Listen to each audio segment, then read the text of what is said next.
Hi guys, Jack Fables here. Just got back from seeing the live-action remake of Aladdin with Will Smith as the genie. I'm trying something here, of course, but no wishes. But my wish definitely was granted when I saw this movie. Now, spoilers ahead, for those of you who haven't seen it yet. Uh, if you haven't seen it, then just watch the original, and then you get a pretty good idea what this story's about, because they have done a pretty faithful recreation of the original film in the 1990s Aladdin. Now, spoilers ahead again, for those of you who haven't seen it, there are some changes that they have done, as well as the introduction of new characters in this film. Now, I'm going to tell you the pros, and I'm going to tell you the cons of this film. The pros was, it was a great performance by Will Smith as the Genie. The Genie. The phenomenal cosmic power Genie of Aladdin. Now, I will admit I was one of those people who were a little reluctant when I saw this, when I heard that Will Smith was going to do it. I mean, don't get me wrong. Will Smith is a phenomenal actor even before he did this role. But he wasn't the type of role that I would picture him doing. There were other actors who were up for the role. Gabriel Iglesias was in talks to doing it, as well as Kevin Hart, Chris Rock. I think I heard some he might have done it. Even The Rock, Dwayne The Rock Johnson, might have actually have had this role, and I could see him doing it. You know, big buff guy. You know, he has a singing career, Moana, but not the right personality for the genie. But when I saw this in film, guys, if you haven't seen it, it is awesome. Imagine Will Smith's Fresh Prince of Bel-Air if he had done the genie back in the 1990s.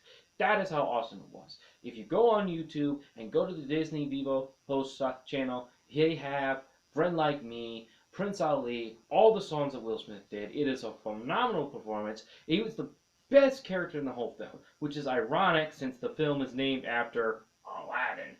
Now, surprising, but here's one of the cons in this film. When they remade it, they did change a lot of the things. They tried to make it a little bit more progressive. They tried to make Jasmine seem a little bit more independent, intelligent woman, but she just come across as very weak. I mean, don't get me wrong. It's nice that they're trying to be a little progressive when they're trying to portray strong, independent women in film, especially in the setting that Agrabah is. It's a Middle Eastern country. Women are treated as second-class citizens, and just like they are in the real world. But the problem is when they were trying to change the original character was still pretty strong and independent. She was, she wanted to do her own thing. She didn't want to get married just for the sake of getting married. Same thing with the live action version. She didn't want to get married just for the sake of any political alliance. That's a given. But the problem is that when they were trying to make this character more modern, they lost a lot of the traits that made the animated version so likable. The original Jasmine was smart, she was beautiful, she was independent, she can fight. The live action one, yes, she's smart and she's a good singer, but she can't hold her own in a fight. She seems very naive when it comes to the real world. In fact, she knows less about Agrabah than the animated version of Jasmine. Now, another one of the pros is that they actually stuck, story-wise, they pretty much stuck to the original storyline. Young street rat falls in love with the princess, gets arrested, evil sorcerer vizier decides to use the street rat to get a magic lamp gets wizards, so on and so forth. If you haven't seen it, watch it. And at the end of the day, that's why this film is so great, and it's doing so well at the box office. Because they stuck to the source material as far as the story goes. Now, as far as character design goes, unfortunately, Will Smith was pretty much the most memorable character in the film, just like Robin Williams was in the original version.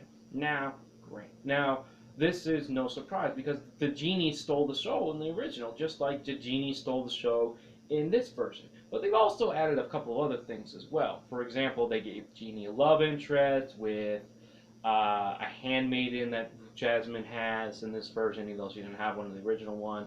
And to be honest, I don't even remember the actress's name. Just that she's a very likable character, very sweet character. She's more like like the goofy, awkward friend of the main character of Jasmine's versus an actual handmaid. And it was pretty good. They stuck to a lot of things. A lot of the iconic scenes they've recreated from the chase scenes in One Step Ahead, to when he enters the Cave of Wonders and when all the magma starts destroying the cave, to even certain aspects of the Prince Ali parade when the genie is transforming into all these different characters. Now, granted, they didn't do as extravagant as Robin Williams had done, obviously for the money that it would take just for Will Smith to do all these different characters. He's not Eddie Murphy, unfortunately, which actually that might have been a very good choice if he had gone that way. But again, a lot of the only issues I had, besides the fact that Jasmine was a very weak character, that's mainly the main reason. The other reason I had is the fact that there's a lot of questions that were raised about this film. Now, unfortunately, they actually did a little bit more backstory on Princess Jasmine. You see, when her mother apparently is from a foreign country, and nobody really has explained what the relationship between Agrabah and this country is. Now, I've heard some rumors online that the that I'm sorry that Princess Jasmine's mother might have actually come from the same country as Mulan. Might different name, different ID, different name for China, or maybe this is just like a completely alternate universe where China goes by a different name.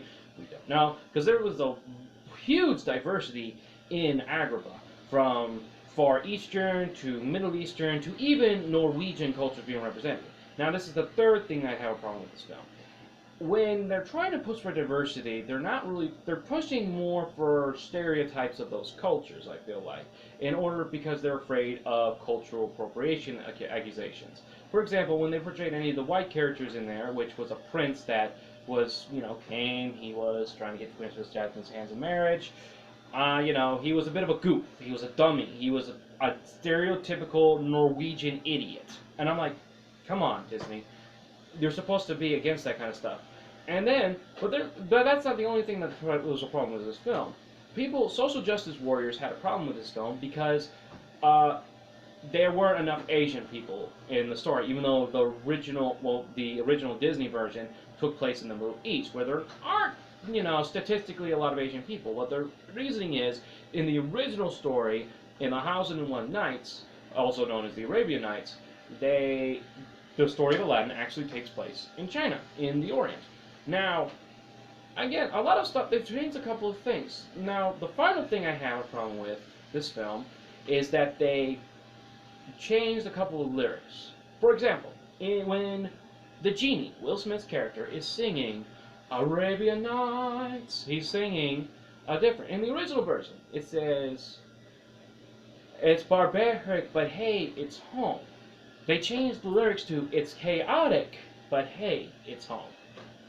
Now, you would not think that would be a big deal, but when you look at the current political climate, they changed the lyrics so that way people won't be offended and think that Middle Eastern cultures are barbaric.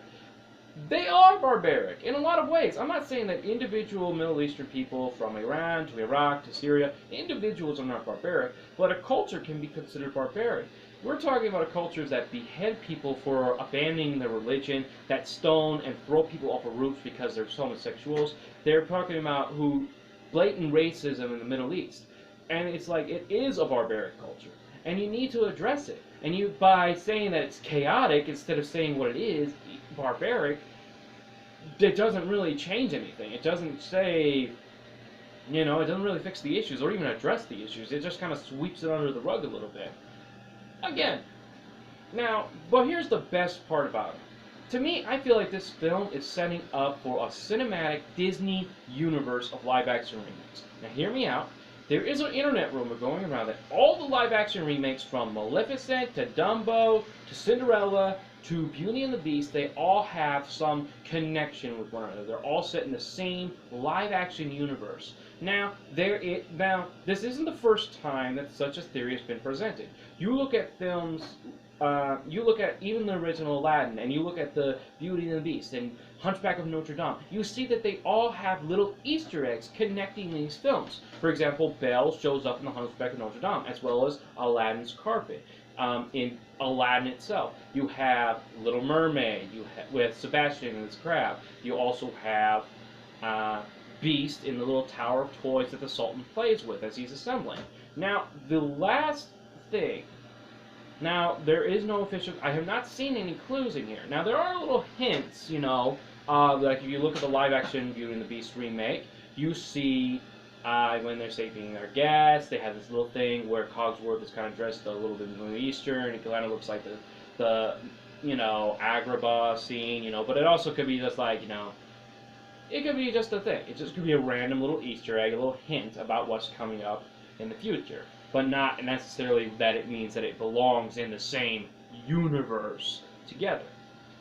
But the final thing that I did love about this book is the special effects. Oh my god, the scenery was so amazing. The special effects, the costume design. I loved how they portrayed the genie. The song Friend Like Me is so iconic, and the Will Smith, along with the special effects, he could not have done it without the special effects. Even if he just sang the song, he did a great job. But in order to perform that song at the same level as the animated film, he did excellent, and he would not have done it without those special effects. And the same thing with Prince Ali, the fight scenes that have gone through this film, even the Cave of Wonders. Oh my god, I almost wish I could reach through the screen and touch some of the treasure. But I don't want to die. Anyway, so that's it for today, guys. I hope you enjoyed this review. I am going to give this film an A-. A- because of all the social justice warrior stuff that they did, but it is such a faithful representation. It is such a great performance, and anybody who hasn't seen it yet, you're missing out. Go watch it. And again, be sure to check out our Instagram page, Jack_of_all_fables on Instagram, as well as 50 Shades of Red podcast on my co-hosts. Now, as well as check out my new store, Jack Fables Finds on Instagram, where we find all kinds of stuff, pop culture, nerdy collectibles from thrift stores and antique shops. Be sure to check it out, as well as show support on my Patreon. Peace out, live long and prosper, and remember, dreams are what the heart wants. I can't sing, but anyway, have a good day, y'all.